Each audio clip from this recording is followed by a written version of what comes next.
আজ মনটা বড় কষ্টে আছে। কেন আছে হয়তো নিজেও ঠিক জানি না। শুধু মনে হচ্ছে ভেতরের কোথাও একটা নরম জায়গা বারবার ব্যথা পাচ্ছে। এত কিছুর মাঝে থেকেও খুব একা একা লাগছে, যেন নিজের কাছেই নিজেকে হারিয়ে ফেলেছি। জীবন পরিক্রমায় সব সময় কিন্তু শক্ত থাকা যায় না।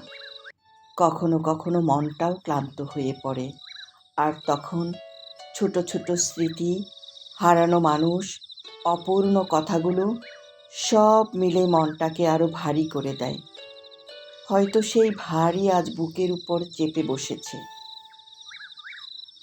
মনটা যখন এমন করে কেঁদে ওঠে, তখন বুঝি আমি মানুষ, আমারও ব্যথা আছে। আপন মানুষরা কাছে থাকলেও সব সময় সব ব্যথা বলা যায় না, আর সব ব্যথা বললেও হালকা হয় না। কিছু ব্যথা শুধু চুপচাপ বহন করতে হয়, নিজের মতো করে, নিজেকে সময় দিয়ে।